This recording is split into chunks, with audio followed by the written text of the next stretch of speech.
Aujourd'hui, Consommax spécial droit du voyageur vous explique comment reconnaître une contrefaçon, une émission préparée avec la douane. Textiles, jouets, médicaments, la liste des produits contrefaits s'allonge un peu plus chaque année. En 2009, la douane a saisi 7 millions de contrefaçons. Ces produits peuvent être dangereux pour la santé et la sécurité du consommateur. Alors comment reconnaître une contrefaçon? Quels sont les risques? Il y a plusieurs indices pour reconnaître une contrefaçon.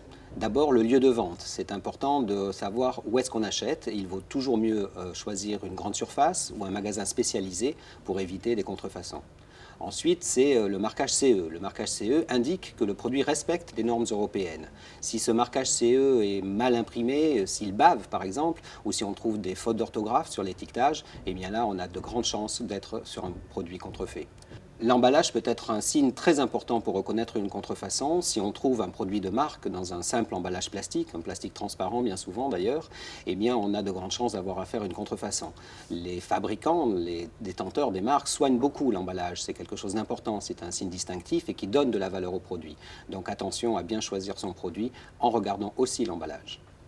Enfin, il va y avoir le prix, et le prix anormalement bas est un indice de mauvaise qualité et probablement de contrefaçon. L'achat d'un produit contrefait n'est pas un geste anodin, il peut être lourd de conséquences. En effet, une contrefaçon ou un produit non conforme aux normes peut mettre en danger le consommateur.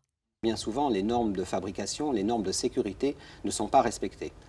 On va prendre plusieurs exemples. Par exemple, les textiles ou les cosmétiques ou les parfums peuvent contenir des produits toxiques, voire des produits cancérigènes. Ça peut être des colorants, par exemple. Et donc, ça peut être extrêmement dangereux pour le consommateur.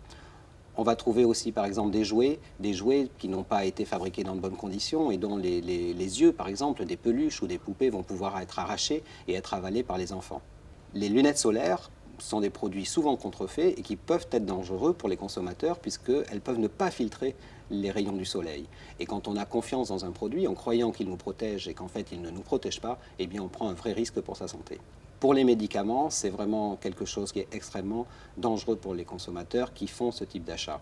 Les médicaments, ils peuvent tout simplement, si j'ose dire, être surdosés en principe actif ou bien même ne pas contenir de principe actif. Dans les deux cas, le consommateur va prendre des risques puisqu'il va croire être correctement soigné et en fait, avaler en quelque sorte des doses qui ne sont pas du tout conformes avec les prescriptions médicales.